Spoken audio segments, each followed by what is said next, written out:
15, il est temps pour nous de retrouver le grand invité de Midi Lorraine, qui n'est autre aujourd'hui qu'un écrivain de renommée, David Fuenquinos. Il était au micro de Milan Tinirello. Il était à Nancy jeudi dernier pour présenter son dernier livre, numéro 2. C'est un roman qui parle d'un échec personnel, celui d'un enfant qui n'a pas été retenu face à Daniel Radcliffe pour jouer le rôle d'Harry Potter. David Fuenquinos, c'est aussi l'auteur des romans Charlotte et La Délicatesse.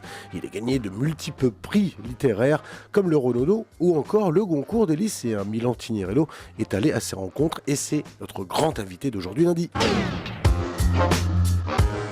Midi Lorraine sur RCF en Lorraine. Bonjour David Fuenquinos. Bonjour. Alors vous venez à Nancy pour une grande rencontre, pour échanger aussi avec vos lecteurs lorrains, on imagine. Vous êtes un des grands invités du livre sur la place chaque année.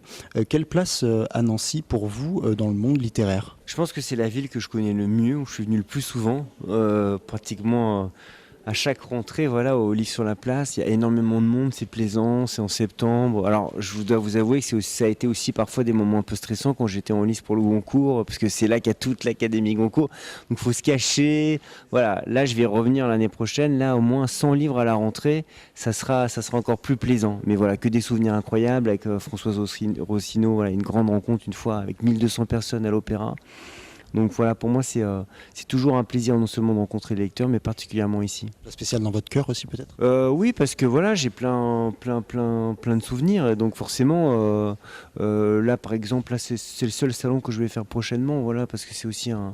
Et j'ai aussi comment dire, comme il y a beaucoup d'auteurs qui viennent, j'ai le souvenir d'avoir rencontré ici beaucoup d'auteurs, d'échanger avec beaucoup de gens, et ça c'est aussi plaisant, quoi. Étant écrivain, vous trouvez comment et vous la trouvez où votre inspiration ? Mes livres sont très différents les uns des autres. Le moment de bascule dans ma vie littéraire, c'est la publication de La Délicatesse. C'était inouï pour moi parce que voilà, j'avais un lectorat plutôt confidentiel et puis là d'un coup ça avait dépassé le million d'exemplaires et tout le monde m'avait dit bon bah maintenant tu fais toujours ce même type de livre vu que tu as rencontré le public, et pour moi ça correspondait pas à ma nature. Je déteste refaire ce que j'ai déjà fait. Donc j'alterne des livres graves, des livres légers, puisqu'après La Délicatesse j'ai écrit Charlotte, après je suis revenu avec une comédie, Le Mystère en réplique. Donc j'ai besoin moi toujours d'innover, d'aller ailleurs, et c'est ce qui est plutôt touchant d'ailleurs parce que les lecteurs me suivent alors que j'écris des choses très très différentes. Après l'inspiration, souvent on la recherche comme ça d'une manière un peu hasardeuse. Là en l'occurrence mon nouveau roman, voilà, qui parle le point de départ c'est le casting d'Harry Potter, c'est vraiment en tombant totalement par hasard sur une interview incroyable de la directrice de casting.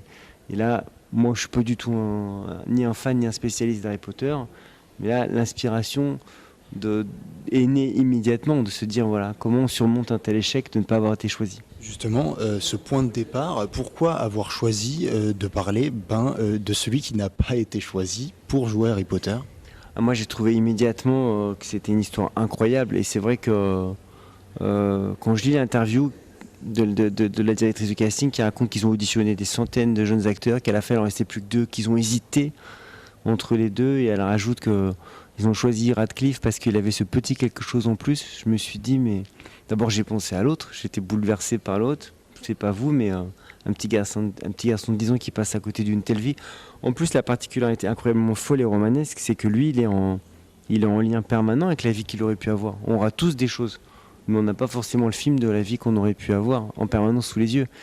Et c'est vrai que au-delà de ça, je me suis dit, tiens, parfois la vie bascule du bon côté, du mauvais côté pour un rien, pour des petites choses, on rate, on réussit, et ça m'a permis d'écrire un roman sur ce sujet-là. David Fuenquinos, votre nouveau roman numéro 2 parle d'un jeune garçon qui n'a pas été retenu face à Daniel Radcliffe pour le rôle d'Harry Potter.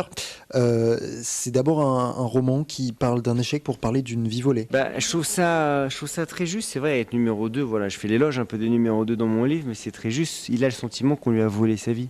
Mais parce que c'est vrai qu'on dit souvent que le hasard fait bien les choses, mais on voit bien qu'il peut tout autant mal les faire, et que lui il s'est retrouvé malgré lui dans une situation où tout le monde lui a dit que ça allait être lui, et qu'au dernier moment il a été écarté. Donc il a le sentiment d'avoir été bousculé comme ça sur le rivage de son destin. Et donc il y a quelque chose de... Parfois quand on rate les choses, on sait qu'on n'aurait pas pu les atteindre, et on peut l'accepter plus facilement que quand on est face à une situation où on se dit que c'était pour nous. C'était à nous, mais c'est pareil dans la vie amoureuse, c'est pareil dans la vie professionnelle. Et donc il a le sentiment comme ça, c'est un échec accru si j'ose dire, voilà, le sentiment qu'on lui a un peu volé sa vie. Et c'est un livre qui traite de la réparation. Comment surmonter ce sentiment-là, cet échec. Voilà, c'est un livre aussi qui interroge le côté positif de l'échec.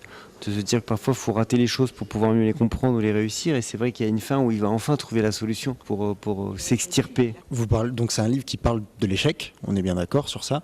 Est-ce que vous y avez mis aussi un peu de vous? On a tous des échecs dans une vie. Alors je dois vous avouer que bien sûr les gens me disent oui tu as du succès, tu sais pas ce que c'est, mais j'ai vécu tellement d'échecs déjà dans ma vie amoureuse, j'ai pris beaucoup de râteaux plus jeune, hein. Maintenant avec ce physique de rêve les choses ont changé, mais non mais puis alors la différence c'est que moi j'ai été très gravement malade à l'âge de 16 ans, j'ai été opéré du cœur, c'est un élément fondamental de ma vie.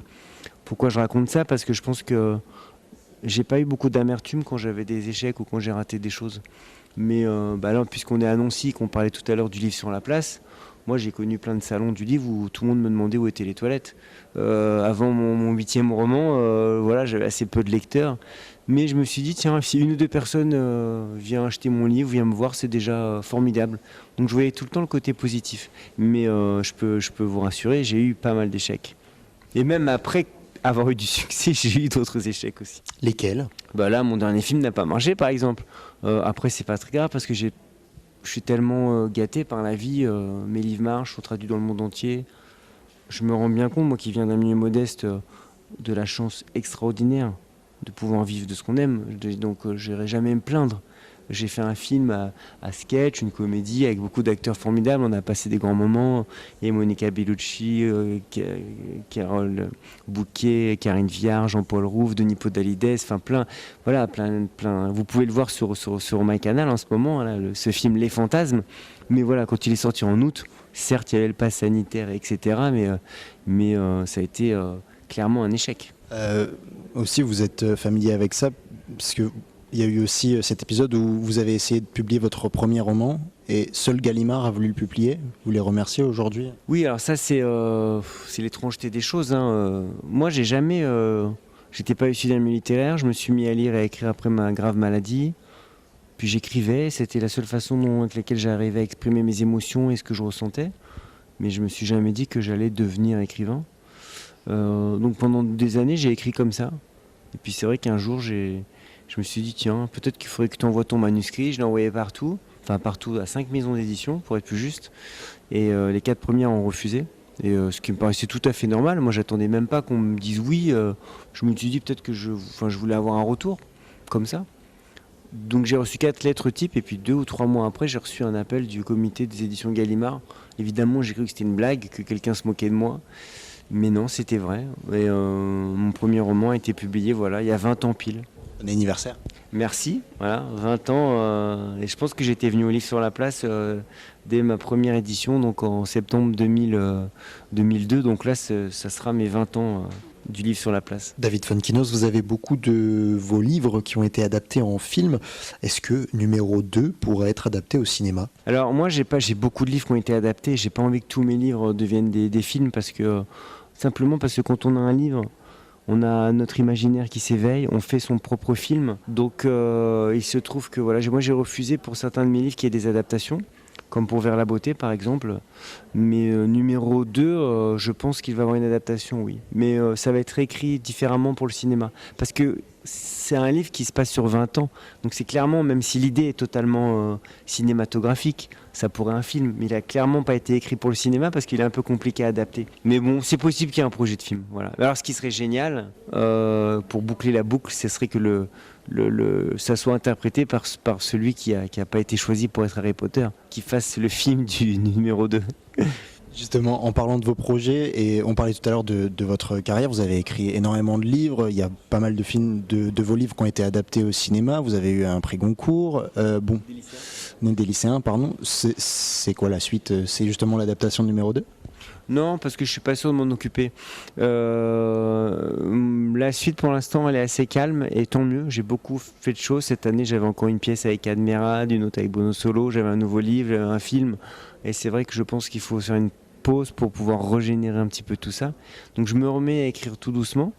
Mais le roman, c'est toute ma vie, donc ça sera mon prochain projet sera un roman, mais ça mettra un peu de temps. Et dernière question pour vous. Daniel Radcliffe a pris connaissance de votre livre. Qu'est-ce que ça vous fait ? Ah, j'étais hyper content. D'ailleurs, je connaissais pas du tout cette journaliste de TF1. Je me suis permis de lui envoyer un message pour la remercier parce que c'est génial. Effectivement, elle a interviewé Daniel Radcliffe pour un film et elle en a profité pour lui raconter l'histoire de mon livre et il a trouvé ça absolument génial. Donc voilà, j'espère que je le rencontrerai un jour, hein.